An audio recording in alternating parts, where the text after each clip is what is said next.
So here we go. We finished where we were, and you presumably wrote your papers on it, and the issues about, up through the issues on motility, and then comes the synthesis of one's own body. Yeah. So now we've jumped over, as you know, to the part which is the synthesis of one's own body. Is that where we are? I think so. Yes. Yeah. Why do I? Yes, of course, that's right. That's where we are. We read that for today. And then we skipped the sexuality chapter and the language chapter because I don't understand them. I don't get anything out of them when I read them. It doesn't seem that he's got anything interesting to say about them. But that's probably wrong, because I don't want to assign something I can't tell you why it's important and interesting and true. So if anybody, you can always come to office hours and we can talk about these chapters and try to figure out what he's saying and whether it's interesting and true. I guess I think the sexuality chapter is interesting but trivial or something, and the language chapter is just too sort of phenomenal, sort of descriptive and metaphorical for me to get a grip on it. But anyway, from after that, it gets very grippable again.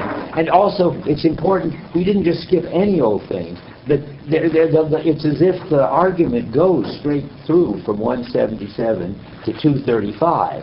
You go from the synthesis of the body to the issues of perception again, after sort of taking time out for two that are not involved in the perception of objects and how our body plays a crucial role in the perception of objects. We're back with the question of how the body perceives.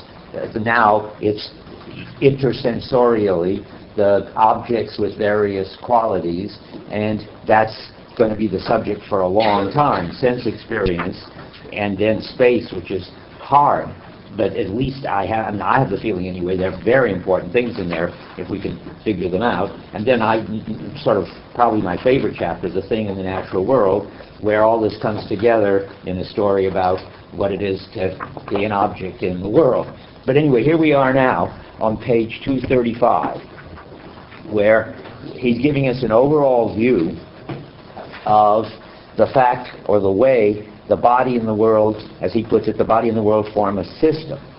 Then you need to know, it's an interesting test to see how you're doing now. I don't know whether to give you an advanced warning or to see if you could get it. Do you realize how many understood that at the bottom of 235 it suddenly becomes not Merleau-Ponty? You should know, and he gives you a clue, which is unusual. He says it will perhaps be objected that. And then comes a whole intellectualist objection that goes on to the middle of 236. That is, the idea that he's opposing is that in our experience there are separable elements that are of experience that correspond to various aspects of an object as we go around it, a cube in this case. We see it from various projections, and that those can somehow be isolated as elements and then put together in some kind of intellectualist synthesis. That's what he thinks is wrong, that you can't get behind the unity of the object, or you can't think that you find beneath the unity of the object some sort of elements that need to be synthesized or unified. That's always, or constituted. Those are always, almost always, bad things to say. Sometimes he says in his own words synthesize, and sometimes he says constitute. At least that does confuse me, and I'll point out a passage. But generally, it's quite clear here that it's not Merleau-Ponty's view, it's the intellectualist view, and it's all about how we put together an object in conceiving of the whole cube, as he puts it. When he's talking about conceiving, and then he talks about conceiving my body as a mobile object. Well, that's surely all sort of as if I was doing all this standing outside, looking at the object as having these aspects and looking at my body as occupying some place in objective space. Then my body moves around the object and reveals these various perspectives, and then my consciousness, my transcendental ego or whatever, puts together these perspectives as perspectives of one object. That's exactly not his view. Look at 237, where he sort of tells you what his view is. And he uses the word constitute, so you can use it in general ways. But look on 237, it's the top. The cube with 6 equal sides is not only invisible, but inconceivable. It is the cube as it would be for itself. So he doesn't believe in that. He's going to talk, now skipping down about 15 lines. If there is for me a cube, that is, that's the cube that you can understand, we're really dealing with 6 equal sides. And if I can link up with the object, this is not because I constitute it from the inside. It is because I delve into the thickness of the world by perceptual experience. One of the hard things about this chapter, it seems to me, it's so metaphorical. Sometimes I can't really tell. And if you can't tell, it's not your fault. Well, I don't know whether, I'm assuming he understands it, so I can't say I can't tell whether he understands what he's talking about. That I can tell that I'm not sure I understand what he's talking about, because I find myself sort of having to go back and fall into his same metaphors and say it all in terms so close to his that I'm not sure I'm conveying anything to you that you either don't understand already or do understand already. But I'm trying. But there's this alternative thing. If you go too far from his way of talking, you end up talking like an intellectualist. You end up close to some version of Husserl, and we don't want that either. So it's very hard to know. I used to think, well, we'll just get rid of all the metaphors. We'll just tell what literally happens. But I'm not sure there's any language for describing literally what happens. So you get things like you delve into the thickness of the world by perceptual experience. But let's try at least to say something, not in those exact words, which is something like, it's always, in my other jargon, engaged existence, plunging into a world that you're always trying to get a grip on, and you're always already involved in. Sometimes it's called being in the world. This delving into the thickness of the world by perceptual experience is trying to describe your perceptual experience from the engaged attitude as a body moving around in a world, trying to get a maximum grip on things. I presume this is just another way of saying that, and that one worries about it. At least, have I captured it? I don't know. But I keep trying, and you can decide. On 237, here's what he says about it now, about 2/3 down. The cube is already there in front of me and reveals itself through the perspectives.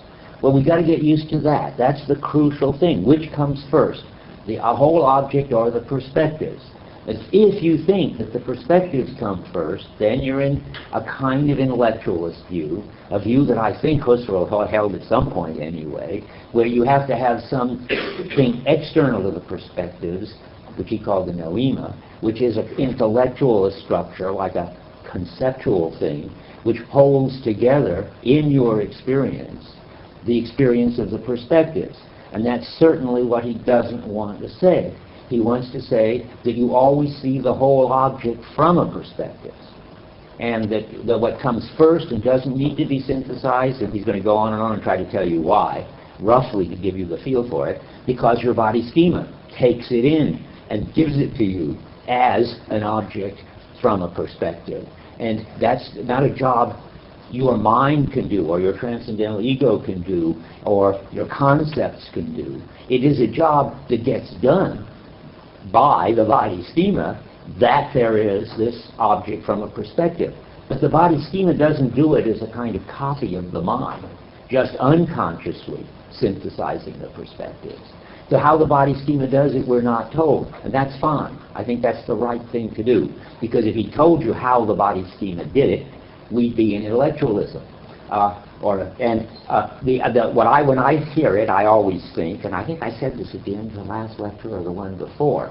I mean, you could think like this: your perceptual system does it, and you don't have the slightest idea how that works, and nobody in the world has the slightest idea how these billions of neurons do it. But it gets done in you and through your body, and by the time your mind comes along and your consciousness and you're aware of it, it's already done. And it's the big intellectualist mistake to think that you've got to somehow break it down into its elements and explain in some mentalistic way how they got unified. They just are unified when you experience them. And you can't get behind that. You can say, I'm just repeating myself, the body schema did it.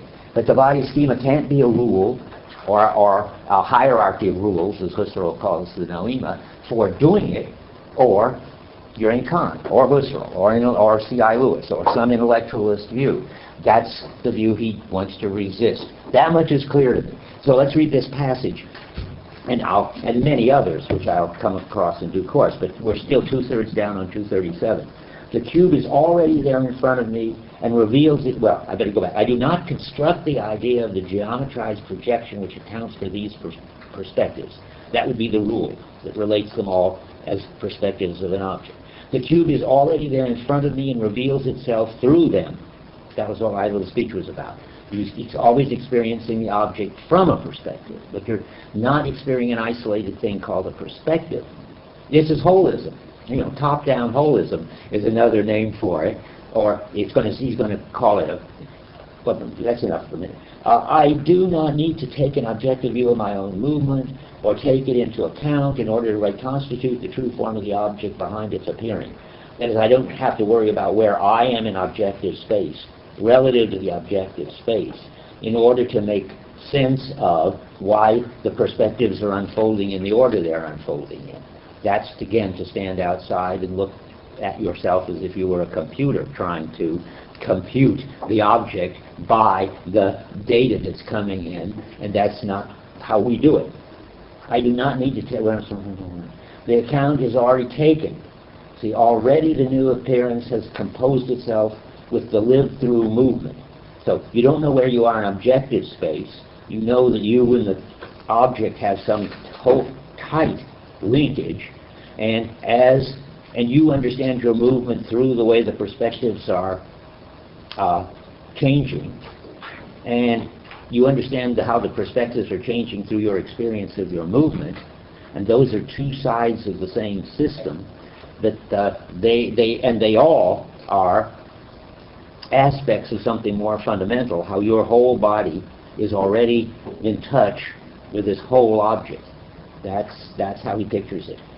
Let me see, let's go on. The thing and the world are given to me along with the parts of my body, not by any natural geometry, but in a living connection comparable or identical with that existing between the parts of my body itself.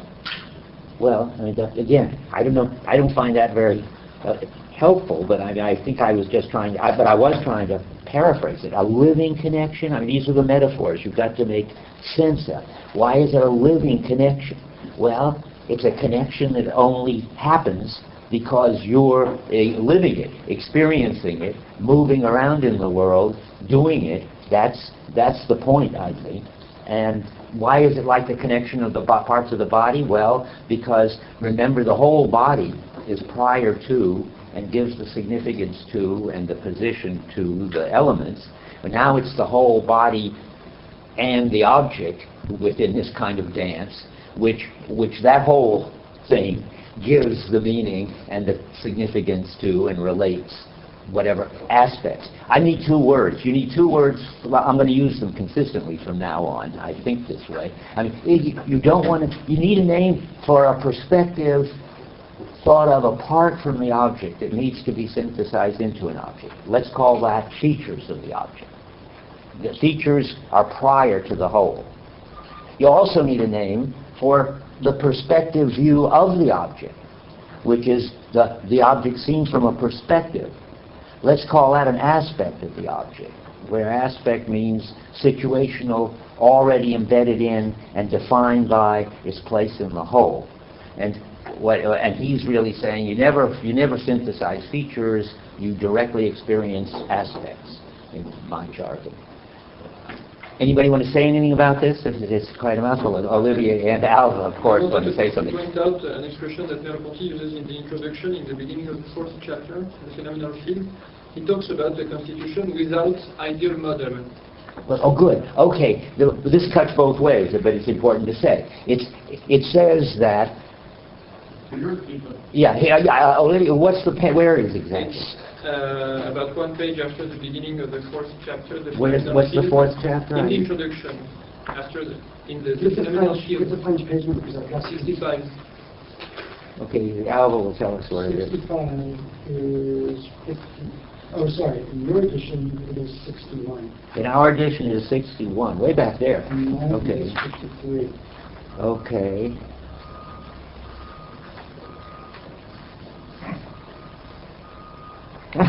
I love these phrases. I'm surprised I haven't ever read this. I don't think I ever have out loud. Look at all, I mean, this is all this metaphor, but it's nice to read it again, just what I've been saying. And then we'll get to the place where, I suppose I'll just fall on the place that Olivier is mentioning. As he talks about, it's lower, but I'll get there. But I like to read it at the top here.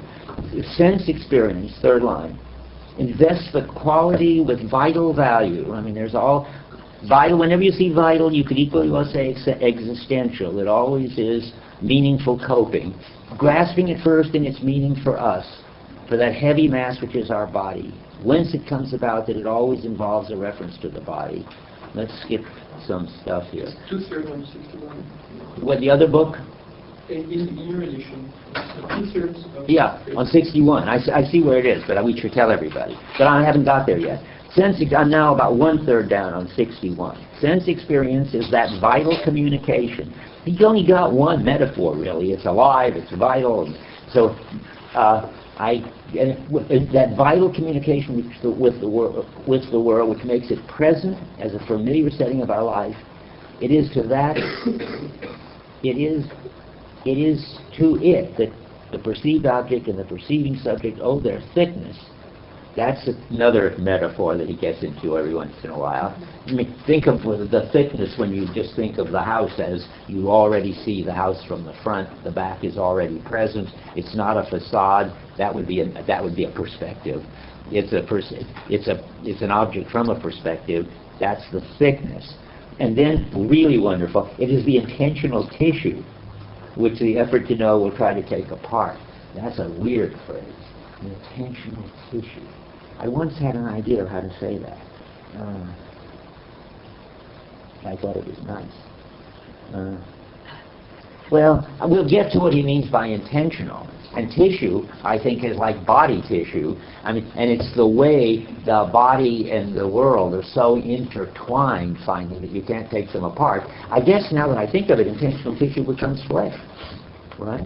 Yeah, intentional tissue is what he'll later call the flesh, and it's just the way that there's one big whole of which the body and the object are aspects. Now we're skipping down to what Olivier calls attention to. That I'm going to start a paragraph, a sentence, so I know where I'm going. Whereas these notions, what is these notions? Association and passivity. Association and passivity are Husserl notions now that he's talking about. Whereas these notions take on their full meaning as sense experiences distinguished from quality, then association and affinity in the Kantian sense is the central phenomenon of the perceptual life, since it is the constitution without any ideal model of a significant grouping. Oh, I don't know what to think. I mean, it's odd to attribute this to Kant of all people, the arch intellectuals. Is he saying that Kant doesn't have rules for synthesizing everything? Well, this is the rereading of Kant by Husserl. But what he talks about here is the meaning he himself, Ponty, gives to Constitution. So this is a good expression, I think, because he remains to think that Constitution throughout the whole book, and it means this without ideal model, without rule. But sometimes I'll have to go back and look. So keep your eye open is all I can say. And my guess is right now there are two senses of constitution, because often the word constitution turns up in these passages which are clearly not Merleau-Ponty and seem to have to do with this intellectualist move. You're saying constitution never means intellectual. I'm not. I'm saying that the meaning Merleau-Ponty proposes it's an alternative meaning. You mean he uses it both ways? Is that what, when we see constitution in the text, are we supposed to always think that it's a way of putting something together in terms of its holistic significance and not in terms of any intellectualist move? Or can it sometimes be intellectualist constitution depending on the context you're reading? And sometimes It depends on be the his. context, Okay. but the real meaning of constitution is this one that he proposes here. Constitution without any ideal model is the real one. So it won't be called, okay, let's check this. It won't be called constitution where I was just reading about it, because that was sort of insulting this by saying it had an ideal model, right? On page 236. Is that going to be called constitution? Let's hope not, because I'd be happy if he stuck to any meaning. Where on 236? Well, 236 is this whole paragraph which is not Merleau-Ponty. It will be objected, starting at the bottom of R235. At the beginning of that section, the theory of the body is already the theory of perception. I don't think I usually mark it when I see constitution that he uses it. Maybe I could come in at this point? Yeah, yeah. Because what I'm saying is relevant to the interpretation of Okay. that. Yes? Yeah. Okay. So, as I understand you, Professor Dreyfus, what you're doing is contrasting a sort of a strongly intellectualist view against what you think is the correct Merleau-Ponty view. And the strongly intellectualist view has it that what we really see are features, what in your technical views, that is to say, aspects. No, not to say that. Oh, sorry, that is to say, Isolable bottom but up. he doesn't mean. Well, I just want to remind the class that feature in this sense doesn't mean the redness or the pointiness. It means what's presented from a perspective. What? They have, no, wait, no, you can't say that. I mean, let's just confuse everybody. Feature would be the perspective, the way I'm using the term. Aspect would be the object presented from Okay, the good. perspective. So what the intellectualist view that you want to reject says that we see perspectives and synthesize a sense of the whole out of that through some intellectual act. Mm-hmm. And the good view says, no, we're always immediately aware of the whole, but we always experience the whole from a point of view, from a perspective. Mm-hmm. And that's to use the word aspect in a good way in Right, connection with that. that's right. And to make sense of that as a reading, you're forced to say that this large passage in the middle of this text is actually in quotation marks, and it's not Merleau-Ponty's view. But This little passage, But let me just say, there's a third reading. And the third reading which says that simultaneously, Yeah. that as it were, one can simultaneously, as a phenomenological matter, be aware of the whole by being aware of its aspect. Yes. One experiences the whole in the aspect. Through the aspect. But it's or through the aspect, but it's always the case that it's true, both that one is experiencing the whole and that one is experiencing the aspect. And so that there's no distortion phenomenologically in saying that you're experiencing the aspect. And if you interpret him as defending that view, Yeah. then you have a slightly different reading of the structure of that first paragraph. Well, so, for example, he then says... Wait, because this is going to shoot down that view, I'm sure.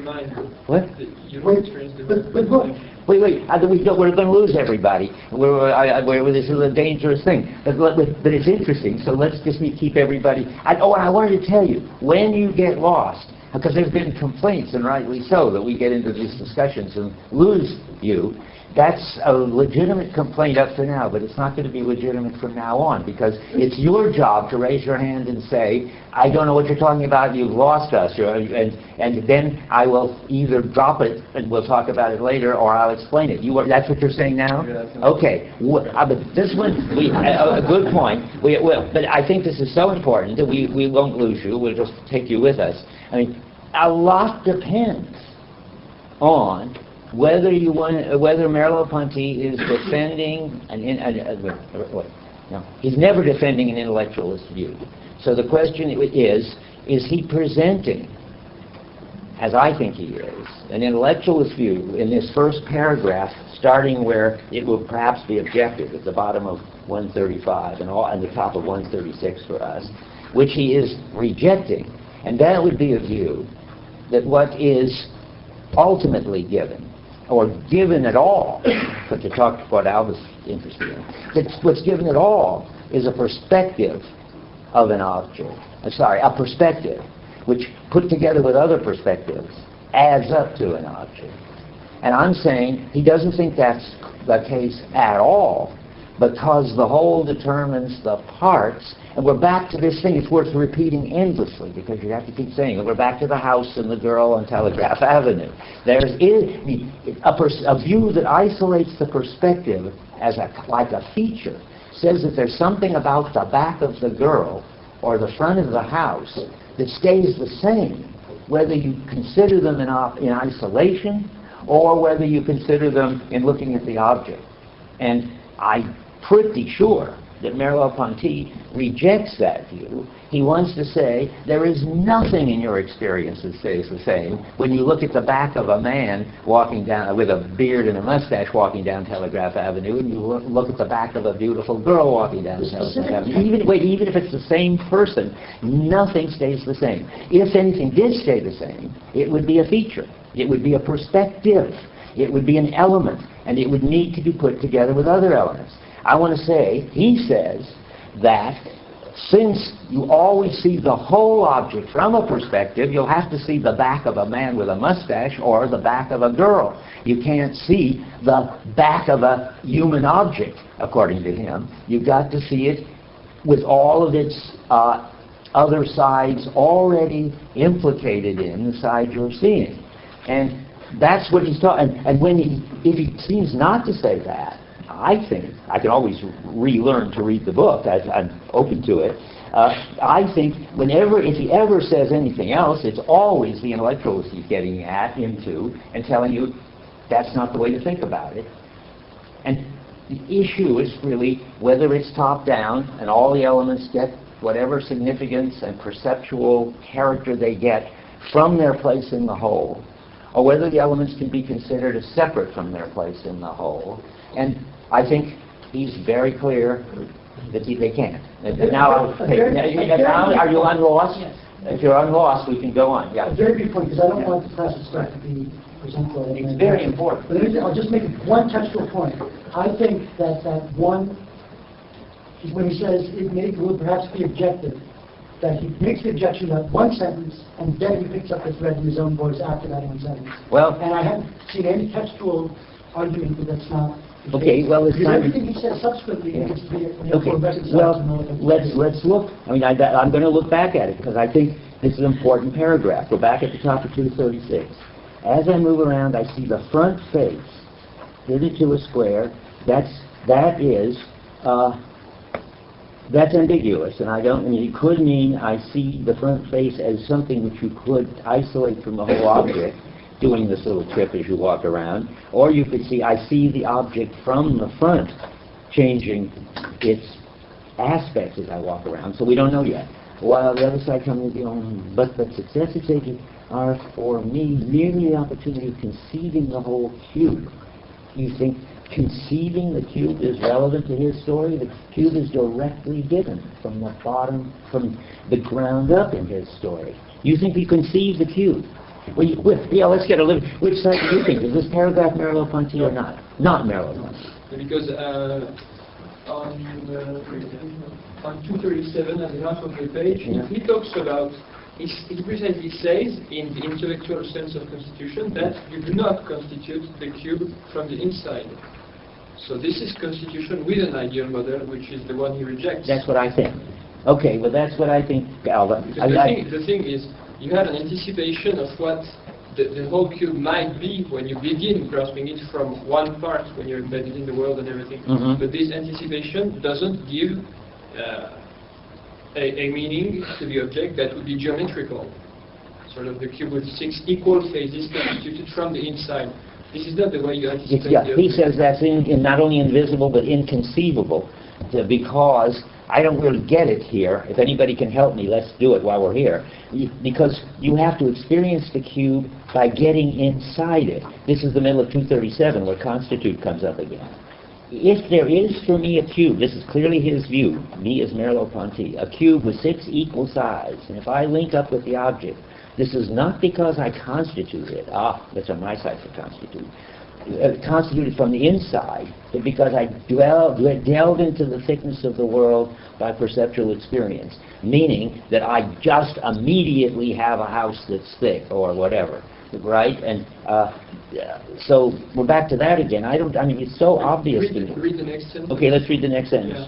Yeah. The cube with 6 equal sides is the limiting idea whereby I express the material presence of the cube which is there before my eyes, under my hands, in its perceptual self-evidence. So it's secondary. What? It comes after. It comes after. Yeah. First you get the lived cube, and then you can, of course, abstract the idea of a cube. But he isn't against that. Expressing it is not, you don't have to express it in order to grasp the cube. That's right. You don't even have to have it.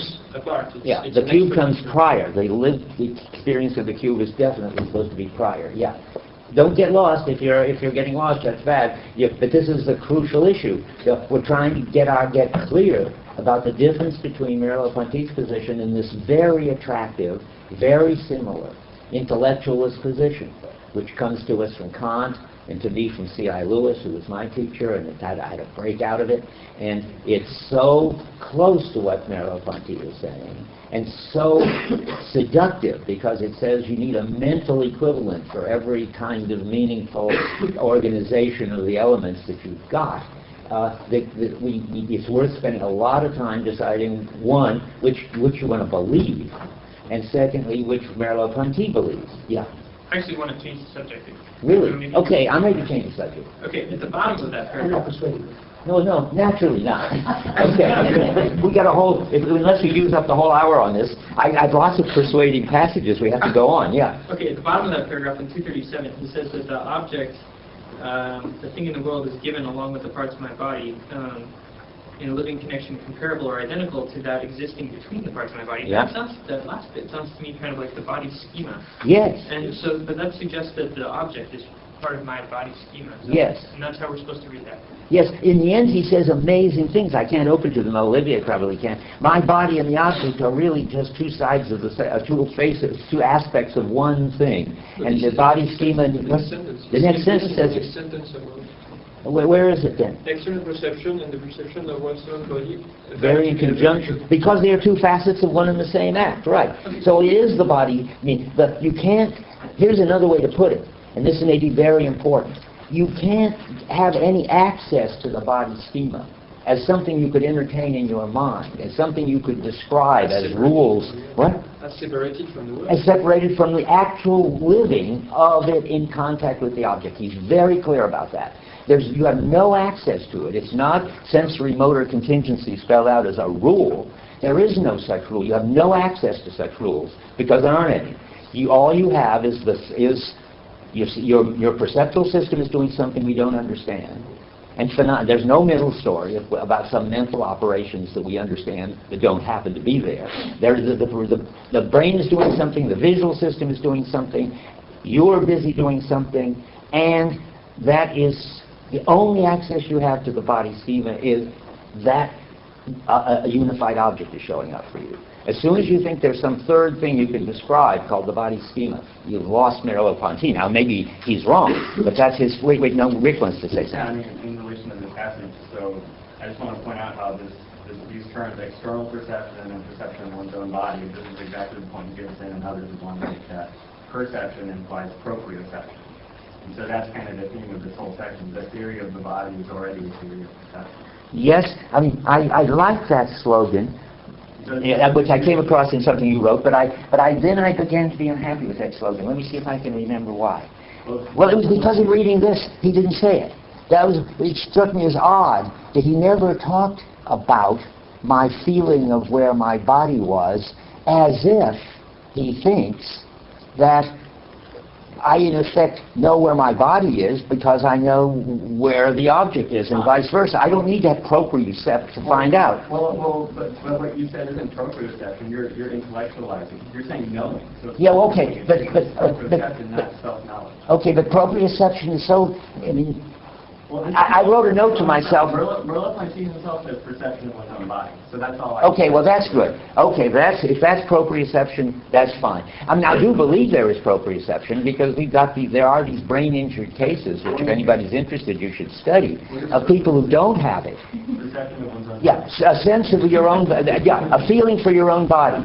It's knowing where your body is just by being it, in the activity of using it. Well, that's the wrong way of saying it, knowing. Okay, yes. Sensing where your body is, right, in the activity of using it, and only through the activity of using it, that experience is called proprioception. And people who lack it can't even get across a room without having to see where the floor is, and where their feet are, and where their feet are, and that their feet are in contact with the floor. They have a really rough life. They are intellectualists. They have to keep performing mental syntheses in order to do all this, and of course that's disaster. Yeah. Okay, I understand that Merleau-Ponty is saying that the object is part of the body schema, but I'm not happy about that because I don't know what it means. And well, I thought I could tell you what it meant. You can't describe the body schema except insofar as you can say that it's what's unifying the object when you're dealing with it. It's a claim that, unlike Husserl's noema, which Husserl thought you could describe as a hierarchy of rules for putting the stuff together, and I think unlike Alva's story that there are sensory motor contingencies and they are the sort of thing that we understand in the sense that we could write them out, and C.I. Lewis's view that there are meanings in mind which says if I do this, I will see the table from this way, and if I do that, I will see the table from that way, and can write all that out. That's the concept in the concept table. Merleau-Ponty wants to deny that and say there's nothing you can say about the body schema except that if you get involved in coping, you will be presented with a thick, unified object. Okay. That's fine what you said. I'm more concerned about the issue of idealism that we were talking about earlier Okay. in the course. Well, that's it seems irrelevant. like one thing to say unifying the object, but I'm not sure that's the right thing to say. It constitutes our experience of the object. What does? The body schema, so that the object is what it is for us because of the body schema, which is like a background. So it's part of the body's. Our experience of the object is wrapped up in the body schema in that sense. But there's a way of reading this that can be taken as very idealistic. In what sense? What? Where? Unification. What? The notion of unification is something that I mean, there shouldn't, is no but he's object. not in the unification business. Well, is he? that was what you just said. I said? Yeah. No, unification. Did I say that? When did I say that? That's bad. I mean, I want to say it's already unified. That there's unification is idealist. It suggests that there are elements and that you've got some kind of mental activity that unifies those elements. I thought I said, or I meant to say, did I? Will you? No, I heard the unity of, but maybe they're... But anyway, I want to say, well, the perceptual system that's in your body somehow does it. I mean, you have to put together from the incoming, what does Gibson call it? Sensory array or sensory stimulus array. You have to put together, moving around in a lot of energy inputs on the physical level, the experience of the world. Somehow that gets done, but it doesn't get done by unifying elements.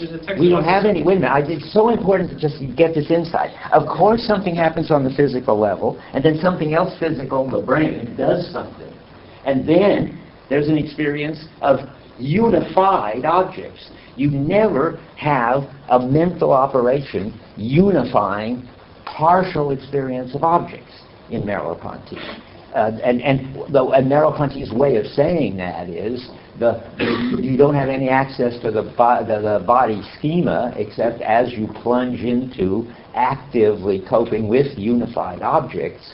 Then you can say that happens thanks to the body schema. But the body schema is sort of invisible. You can't say, if you say anything about it, you become an intellectualist. It's just the name for the fact that somehow or other the nervous system is doing this, and that's all. Yeah. Maybe you can explain the quote on the next page. Wait, before you say, good. People are beginning to tell me when they're lost. You, yes. I have a quick question. It seems to me that the unification process here is the same thing the intellectualists and from Merleau-Ponty. The only difference is that the intellectualists seem to have some account of it. They could actually say what it is, and Merleau-Ponty. Well, that's good. That's good. But that's not quite. Wait. No, that's important. That's right. But it's not quite right, because the question is deeper. What is being unified? The intellectualist thinks he knows what's being unified, namely perspectives or features, or what the sort of sense data-like stuff is being, mental stuff is being unified. Where it's very important if you do a Gibson move, which is just sort of outside of the Merleau-Ponty's concerns, but that something's being unified, all right, but it's not anything mental, and the unification is not anything mental. You were saying the unification isn't mental, but you've got to realize that there isn't any problem about how to unify any sort of experiences. By the time you get to experiences, it's all unified already. That's the picture. If you keep that in mind, you will not go crazy. And will not believe Albert, I'm afraid. At least not as I understand it. Yeah. So the second sentence of the chapter is, when I walk round my flat, the various aspects in which it presents itself to me could not possibly appear as views of one and the same thing if I did not know that each of them represents the flat seen from one spot or another, and if I were unaware of my movements, and that my body is retaining its identity through the stages of those movements. Now, why isn't that, in Merleau-Ponty's own voice, the expression of the intellectualist position? Well, what does he mean there? Okay, well, let's talk about it. It's good to see. It's a challenge. I don't know whether yet I have to think about it, whether I think it's supposed to be something said at a level of generality that you can both give an intellectualist view story and his story, but let's see. So, our own body is in the world as the heart is in the organism. That's another. Notice again how it is, how the picture is supposed to be. There's one big unity of the body in the world. It keeps the spectral constant alive. It breathes into it. Boy, a lot of metaphors and so forth. When I walk around my flat, the various aspects in which it presents itself to me.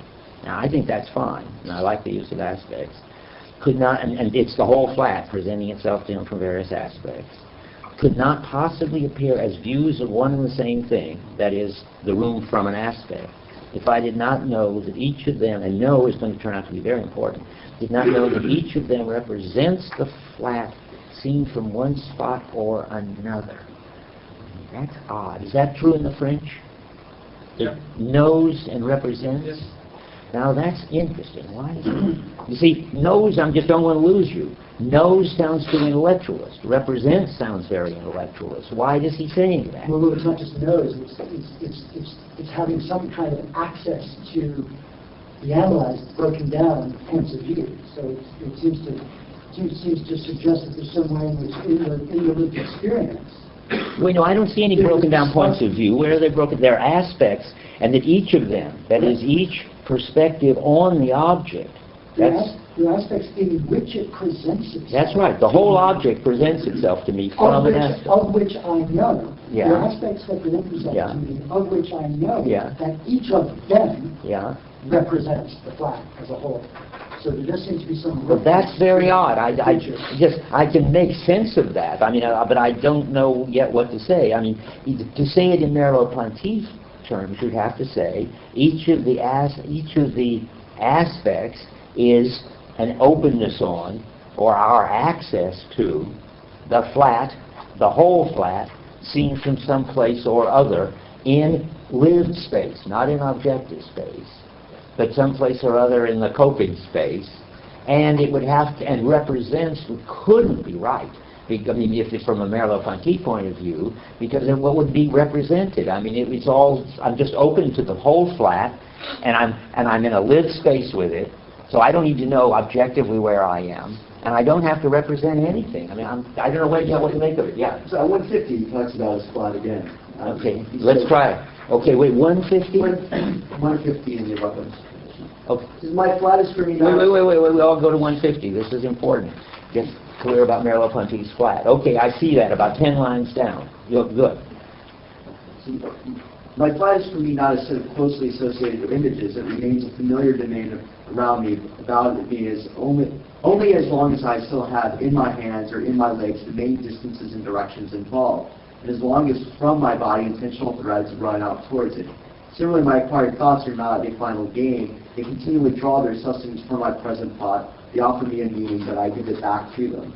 I mean, I wish I could say that that was clinching. What do you get out of it? I guess what it is, he's talking about the same kind of situation, but in a way that does not seem dependent on... He doesn't say representation. Right, he doesn't say aspect. Yeah, that's nuts. But he does back here, and that's what we're sort of struggling with.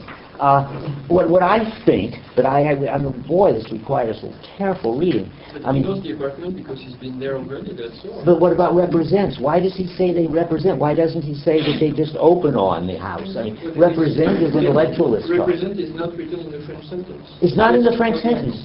Yes. It is. Oh, there's a moment of hope. Well, the thing is, there's two different meanings of representation in the book, and I mean, in various passages that I could find now or after that. He says that a part of the whole represents another. Does he? Yes. Ah. So it's not I was going to talk about that today. Wow, that's good. You see, let me explain this, not lose you now. Represent could mean you could describe it separately. It means express another part. Right. It could mean that the representation can be taken apart from what it represents as a separate thing, and then has a relation of representation. That's how beliefs relate to the world. That's how propositions relate to the world. They are all separable from what they represent. However, he has a kind of intentionality in which, and this is about intentionality, in which what does the representing and what is represented are not separable from the whole, but are aspects of the whole. But what Olivier is saying, and I was going to come up to it in lecture in a little while, we'll get there, is that he has, I didn't know he had two meanings of represent, but he clearly has two meanings of intentionality. For him, it's a case of intentionality that a spot on a background a spot seems to have the background going on behind it. Why is that intentionality? Because the way it looks already implies that this is behind it. It implies, again, not in an intellectualist way. It looks as if it's covering up this background. As soon as anything in the whole looks like it does because it's a part of the whole, that counts as intentionality in Merleau-Ponty. Very different, because it doesn't mean that you can take the intentional content. I'm talking to Searlians now mostly. But you can't separate the intentional content from what it's about. That's representational intentionality in the Searle sense, and it's propositional. And then there's another view in Merleau-Ponty where there is intentionality, but there isn't a content, something propositional, something that you can separate from what it's about. If the pieces of the spot are all just about each other, everything that the spot is, every way the spot looks, lighter in the center, darker around the edges, like it's covering up the paper it's a spot on, all that is intentionality. All that has intentional threads, and it would be representational, I think, in one sense. One part of the spot represents some other part of the spot. You see? Okay, good. And this is why there's no unification in the intellectualist sense, because on page 380 in the French edition, it says that there is... French edition. 80, sorry, 380. 380 in the French edition. Yeah, he says that the real synthesis is a synthesis of transition between aspects of the object. So you never achieve any synthesis at all. Which is resource for that. Yes, transition synthesis, yes. But Merleau-Ponty says that this one is prior to the other one, and that you can remain. See, now you're losing people. So let me just say it. What we're worrying about is that now we've got something for you all to worry about. When you see intentionality, you've got to be careful that you pay attention to the difference between what he means by it and what you mean by it from any other course you've ever had, influenced by Frege, Searle, and company. Not that they're wrong. There's a kind of intentionality for mental stuff. Beliefs are about the world. That's intentionality. They represent the world. But that's not his use. It's neither his use of intentionality nor represent. And what was the word we were just talking about? Transition synthesis. Oh yeah, and synthesis. Synthesis is going to have two meanings. If synthesis means that there are elements and then some intellectual something that puts together the elements, that's intellectualism. Whether it's Husserl or not would be a discussion we don't have to have here. But it's intellectualism for sure. And when he says synthesis, transition synthesis in the passage that Olivier is reading, that just means that as you go around the house, and the passage that Alva started with, you get changing aspects of the whole house. That's the transition synthesis. That's got a different meaning synthesis, different meaning of representation, different meaning of intentionality, and you can always ask yourself which it is. There are two ways to find out about which it is. One is, does it believe that the elements are definable apart from their place in the whole? If so, it's intellectualist, and Merleau-Ponty doesn't believe it. Does it think that there is some kind of mental, understandable operation that puts the elements together in the whole? If so, that's intellectualist, and Merleau-Ponty doesn't buy it. Okay, Jim, you've been wanting to say something. Maybe you're making it more complicated than it should be, because why can't you just say that Merleau-Ponty is just misspeaking when he talks about no and represent? Well, I would say that, except Olivier says that it's all over the book like this, that there are two meanings of representation. It's a perfectly sensible question. I couldn't defend myself except by saying Olivier thinks that, and he studied this more than I have. What? Because it seems like you can also read him as saying that as endorsing holism, like you said. Well, yeah, you have to read it. Okay, well, I'm not disagreeing with you. But I am making it. I don't think I'm making it harder for. I mean, he's basically saying what you're saying, but he's just using like those. That's right. Of no and represent. Right, but once you do, there's no disagreement between us. Once you do, I'm not making it harder than it is. Then there are two meanings of represent running around, and you've got to keep your eyes open for which. And two meanings of no, and you've got to keep your eyes open for which. Two meanings of intentionality, and I'm just telling you that, and it's difficult. But in the end, I'm saying just what you're saying. Don't worry about the fact that he says represent and know. He doesn't mean know in the sense that it's sort of accessible to the mind, and he doesn't mean represent in the sense that it's about anything separate from it. Well, so it goes, yeah. So Merleau-Ponty's sense of intentionality is the property of what? I know. Okay, let's go right to that, because we're so close to that. I'll just jump ahead in the lecture. I have a whole section on where he just goes off and decides to tell you, pretty late in the game, what he means by intentionality. So where is it now?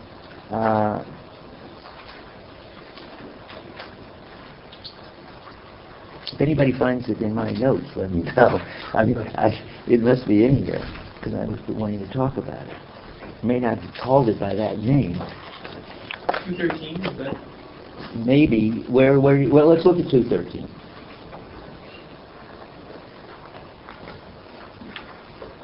No marks for me. There's a thing in your notes that says... Well, I ought to be able just to find out. Oh yeah, it might be the old legend.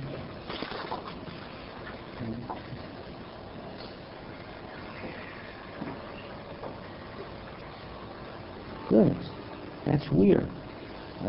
I wrote this thing. Here it is. It's on 248 of ours. I wrote it on my notes, not in terms of intentionality, but you'll see why I could write it that way. All figure ground structure is holistic and meaningful. That's code for when you see the holistic structure has its kind of internal kind of version of intentionality. Now let me see where it is on 248.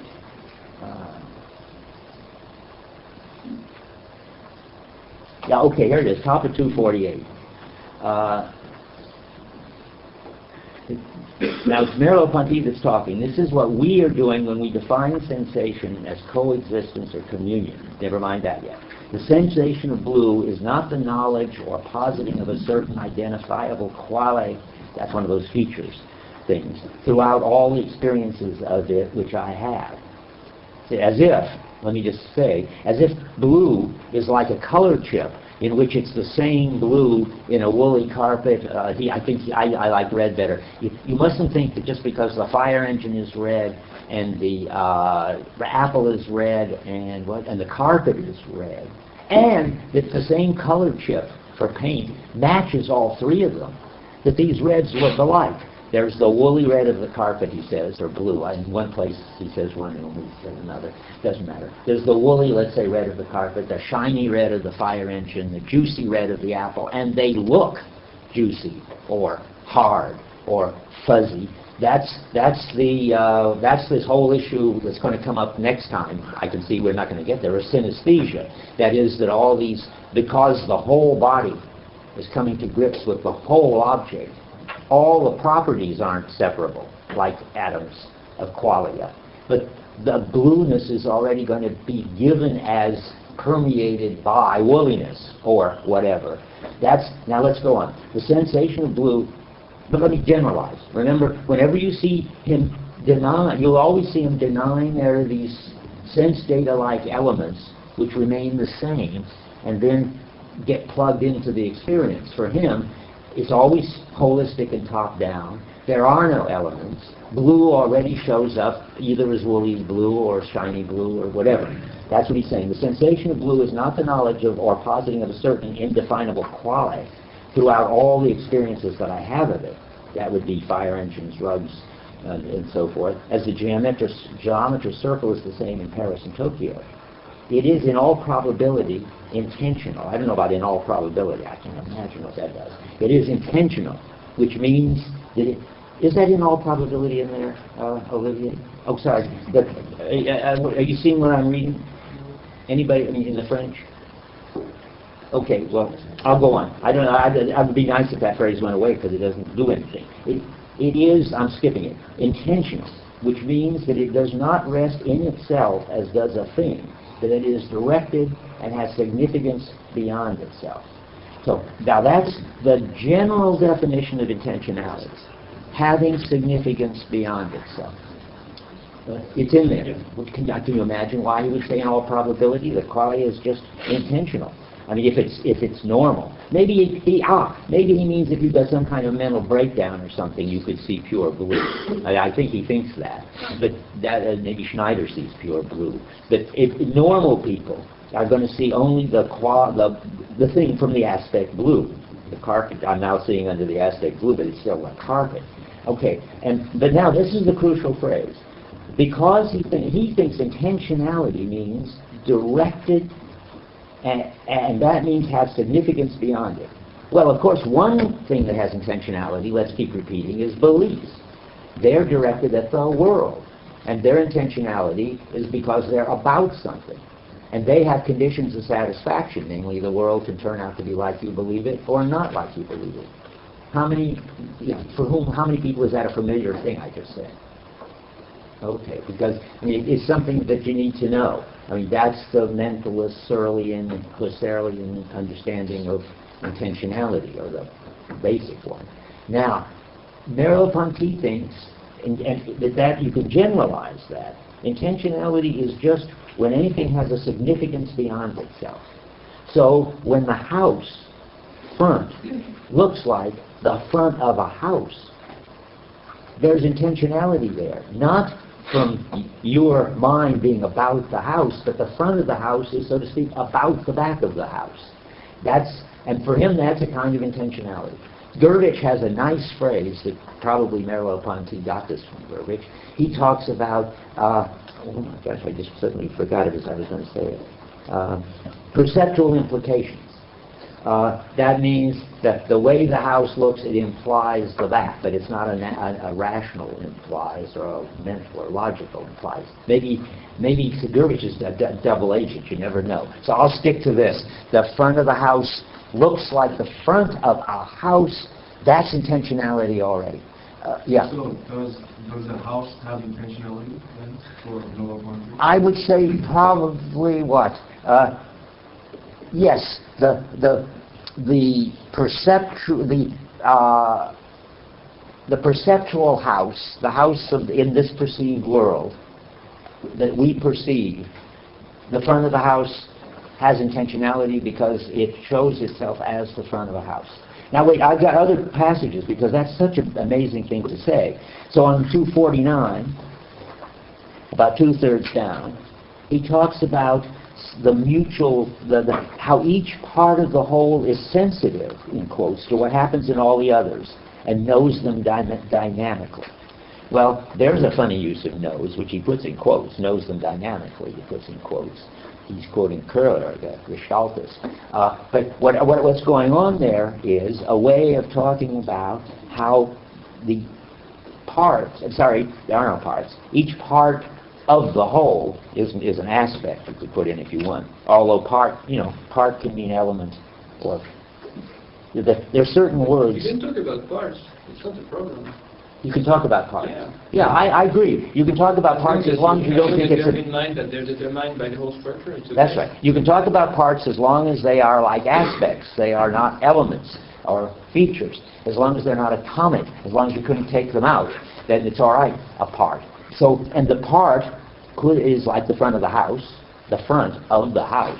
which already is sensitive to and knows dynamically that there's a back there. What does that mean? It looks like it's hiding a back. Yeah. I just want to register the strangeness of this usage. I mean, it sounds like to me that he's assimilating intentionality to holism, and that just seems like a very weird thing to do. I think well, I have to think about it, but I think he wants to say that he needs some way, maybe intentionality is a bad word because it's already been taken, Frege paid for it, and he owns it. But, or whoever did, Brentano, I guess, owns it. But anyway, there is a meaning for intentionality around, but he needs to say in some way how the aspects refer beyond themselves. And it can't be refer in the way that representations, the way beliefs refer about the world. And so he needs a word for the sensitivity of the aspects to each other. And maybe he shouldn't call it intentionality. He calls it, remember, he's got intentionality in its intentional tissue. I mean, it says intentional. Yeah, okay, well but there's intentionality around. Let's see, intentional there. Parts knowing something, I'll find an intentionality quote. By the way, let me tell you, and then I'll find it. There's the intentional tissue talk.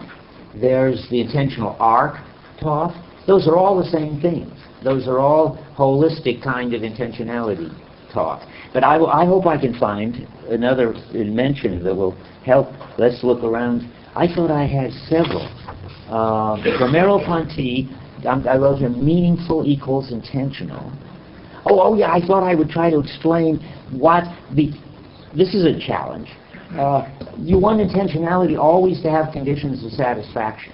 That's what makes it intentionality. So sort of an answer here, partly we can deal with what James said. The excuse for calling this intentionality would be to say, but it's got conditions of satisfaction, and therefore why shouldn't we call it intentionality? Now look what happens. If the front of the house looks like it's hiding the back, and that is, it implies that it's got that intentionality, it refers beyond itself, and you go around and you discover there's no back, you've just failed to satisfy the conditions of satisfaction. It's a version of, if you believe that there's a back and there's no back, your belief is false. But it wasn't a kind of representing. That would be a kind of representing, the belief one. But it has the characteristic of a representing without a representing. Namely, it looks already as if it's hiding a back. And so, how are you going to... I want you to know this because someday this problem is going to hit you, and I might as well save you from a night of puzzlement. But if the front looks like it's hiding a back, then how could it turn out that there wasn't a back? And I've already said this with the girl on Telegraph.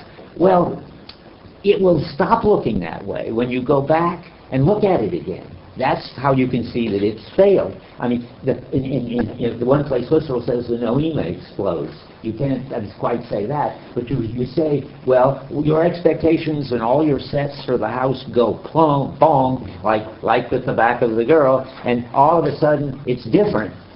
And then that's what happens. That's falsification. It gets And the funny thing is, let's go through all this. It gets retroactively crossed out, Merleau says. What does that mean? I can't even remember what the back of the girl looked like because it's clearly the back of a guy. So that my memories get changed when it goes wrong. I think that's generally right. It's like if you see the cat in the trees, you've been trying to solve this puzzle and all you see is trees. And in one moment, boom, you see the cat in the trees. Can you remember the trees before the cat was there? No. Retroactively, it's got a new intentionality. It's got a new conditions of satisfaction. There's now a cat.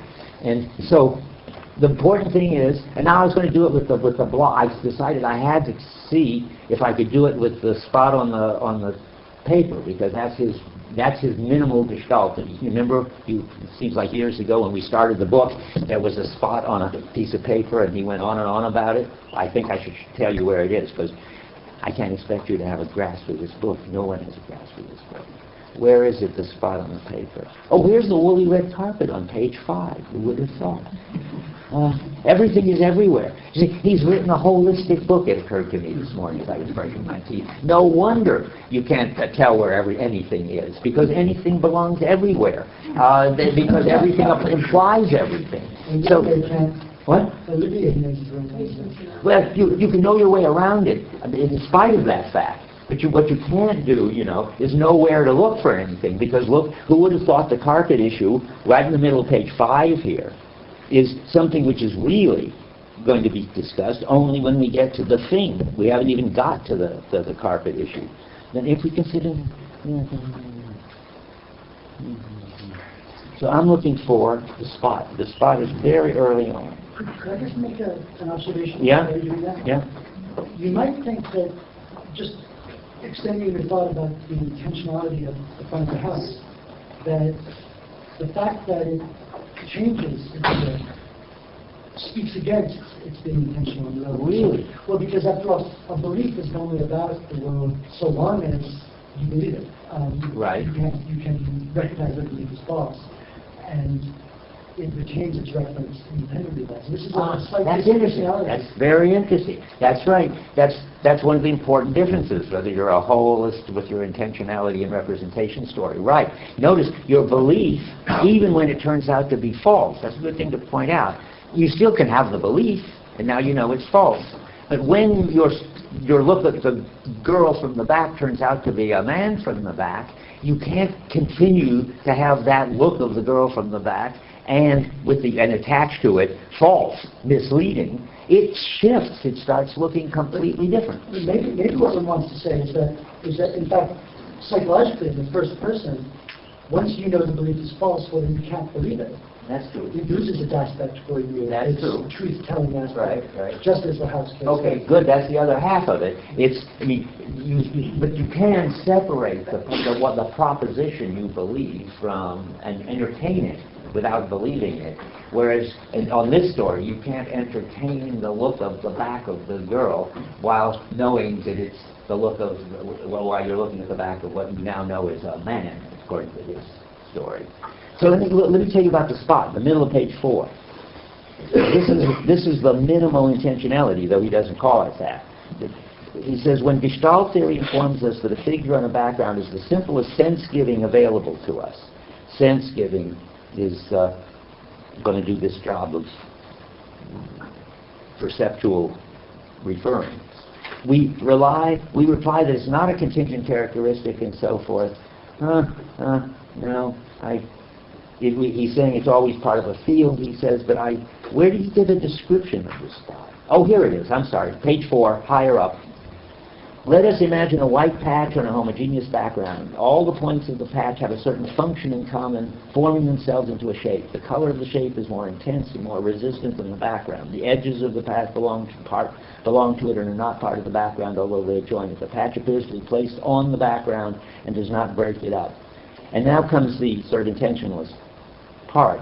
Each path arouses the expectations of more than it contains. And this elementary perception is therefore already charged with meaning. I would rather say sense. I think you better leave meaning for beliefs. Sense is this more minimum thing. So the word is in French is sens, and so it's better to call it meaning. I mean, sorry, to call it sense. But he says that Sens has the two meanings. Okay, but here he's certainly using this minimal meaning, no? I'm not sure. Okay, well, everything has two meanings. That was crazy. To see if I want to say anything more. So there was one thing I wanted to say more. Oh, I gave myself the puzzle of if it's going to be intentionality, it's got to have conditions of satisfaction. So we did it with belief. That was easy. We did it with house fronts. What about the spot, which is covering up the background behind it? It looks as if the background continues behind it. Well, if you picked up the spot, if you could, or erased it and there was a hole behind it, and it covered exactly this hole, but the white paper didn't continue, you'd be wrong. And the spot would look different. Because the spot, there are conditions of satisfaction for the way the spot looks. That's what makes it intentionality. And so now this part of the answer to you. That's the generalist thing you can say about intentionality. It refers beyond itself. It could be mental content referring beyond itself to the world, but it could be a part of the Gestalt referring beyond itself to the rest of the Gestalt. In either case, you've got conditions of satisfaction. You can be misleading. It can turn out to surprise you, and you turn out to be wrong. It looked different than it now looks. Yeah. This just seems to be such a bad reading of Merleau-Ponty. I mean, lots of people have the view you just described, but if you have a representationalist view about a perceptual experience like this, you're not going to be experiencing the world. You're not going to be involved in interacting with the world. Well, I'm not being. I lost you. I'm saying you can only experience the front as the front of a house with a back if you're actively engaged with the house. The same thing with the spot. As soon as you stand back and look at them, he says this often, they just become features. But the idea is that if there's conditions of satisfaction, what you're engaged with is an appearance of how things might or might not be. Yeah. And that the world is something, at a remove from that, which, is going to determine whether your experiences are veridical or not. No, it's just more of the same. I mean, when you go around the back, and if the back turns out not to be there, it's not comparing your first experience to the real world. You're comparing your first experience to your next experience, which cancels it. And maybe it'll get re-canceled. Maybe it'll turn out somehow that they discovered how to make invisible backs, but when you you bump into it. I mean, who knows? But it's all on the level of constantly negotiated and redefinable, or re-experienceable as you find out more and more. And you're already committed to the future unfolding of this. That's the conditions of satisfaction. You're committed to the future unfolding of it as a certain kind. And when it isn't like that, zap, you have to retroactively change it, even your memory of it. I had to say that sometimes, so this is as good a time as any. Now, I didn't lose you, I hope. Has anybody lost? Then that's good. Okay, you want to say something over there? So you tend to say that when you see that fine little girl on Telegraph Avenue, or a man, rather. What's that mean again? When you realize that it's a man on Telegraph Avenue, even with long hair, so you mean that you cannot remember the moment when you have thought it was a girl? I can remember. I think, but nothing crucial hinges on this, except just I think it's helpful if it's true. I think you can't picture what it looked like when it looked like the back of a beautiful It can look ambiguous. What? This is what Merleau-Ponty calls ambiguity, precisely. It's ambiguity, yes. It's a very crucial word that he uses throughout the book. It means that it can be, maybe you expect it to be a girl, because, well, girls have long hair more than men, but... Yeah, but I mean, it could be that this is just getting sort of, I'm afraid, uninteresting. It could be you kept an ambiguous feeling. You said that the whole thing is redrawn. Yeah, well, that depends. This is too trivial. But, you could either look at it with ambiguity and look at it in a way which you saw, you were trying to stay neutral as to whether it was a man or a woman, or it could be either. That would be the ambiguity. You just don't know yet. If that's how you're looking at it, then it won't have to flip when you go around. But that's a very abnormal way to look at it. When you're looking at it, it's like trying to say, I don't know whether I'm in a movie set or not, so I won't look at this as a facade, and I won't look at this as a house from the front. I'll leave it ambiguous. Well, then, whatever it turns out to be, you won't retroactively change. But your basic coping involved thing is you look at it as the whole object, namely a girl or a guy. You don't look at it as ambiguous. But it's not necessary. It's not necessary. Not necessary. You can stay ambiguous. If you stay ambiguous, you can only do it. You don't choose to stay ambiguous. What Ponty says is that the basic structure of perception is ambiguous. Not in that sense, I don't think. Not in the sense that the basic way of looking at a house remains neutral as to whether I'm looking at a facade or a house. That would be unbelievable if he said that, because the whole thing he keeps saying is you have to do it from an already engaged, coping attitude. And boy, when you're coping, you don't stay neutral as to whether you're going to go through the front door. It doesn't mean that you stay neutral at all. It means that it can be different things. That when it's no, the house could be a facade and not a facade, but boy, you've got to look like one of the other. You don't know what it's going to be, how it's going to turn out. That's what you don't know. You can stand back intellectually and say that, but that doesn't. But the house looks like you either going to be able to go through the door. You make an anticipation. Yes, that's right. It's open. And it's not an ambiguous anticipation. You're set to go. You're involved. You're set to go through the door, the front door. And the front door looks like it leads to the interior of the house. It looks like it, and your body's set to go through it, and it's looking that way, are two aspects of one thing, and now you could try to go through it, and bang, you hit the wall. But normally, you wouldn't stand back and say, well, it's either a facade or a house. It's a door. It looks ambiguous. It looks like maybe I can go through it, maybe I can't. That's not the normal experience. The ambiguity doesn't depend on you. It's within the structure. Okay, well, even worse. I don't believe for a minute that the house front looks sort of like a facade and sort of like a house. And it's just the indeterminacy. This is it. Just the indeterminacy that Merleau. No, that's not the kind of indeterminacy. It either looks like a house. This is incredible. This is a regression. It's a craziness. It either looks like the front of the house, but it's indeterminate whether it's how many windows it's got on the back. Maybe it's got no windows on the back. We'll never know about the cracks in the floor, he says, and all that. It's never completely determinate. But that doesn't mean it isn't at all determinate. It doesn't mean that all I ever have is something which could possibly be a front, possibly be a facade, possibly be a laser image, possibly be a hallucination, all ambiguous, and then I find out that just makes no sense. Yeah. It just seems like there's a harmless way of understanding the ambiguity of the object. I think it comes out clearly in Heidegger, where there's two senses of phenomenon or two senses of appearance. So a thing can appear to be the way it is, and it can appear to not be the way it is. And so we need this distinction, we need this kind of ambiguity to account for the fact of the illusion that we experience. And so that's all. I think what you're saying is probably true, but I just don't want to enter another aspect. I don't want to bring in Heidegger. But I just want to say it's the same phenomenon. And so there is no neutrality, there is no meaningless look of the object and ambiguous in that sense. It's that it's already one way or the other. And the fact that it's already one way or the other is what makes it ambiguous. I think that's what he's suggesting in what's in the text. Of course, if that's, I don't think that could be what they mean by ambiguous. I mean, then it wouldn't be a way of looking. Either it looks like it's already one way, or it looks like it's the other.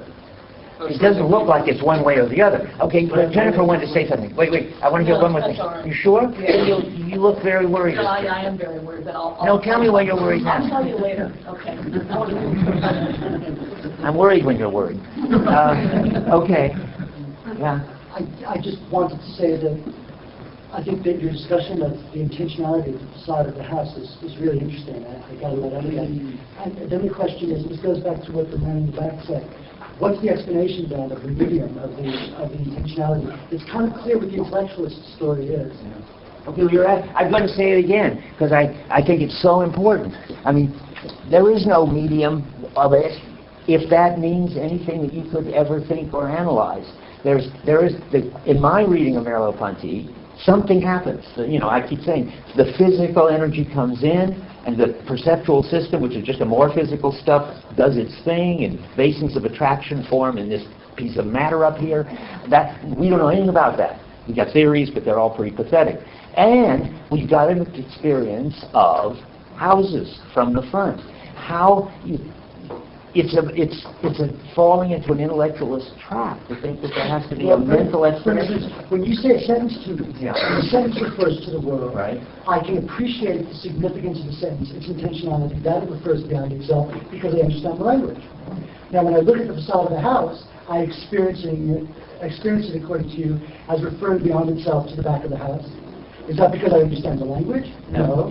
Maybe it's because I understand that if I were to go behind the house, I would see it. Yes, maybe. See, it's great to have Alva. He's the perfect example of what happens if you translate this into something intellectual.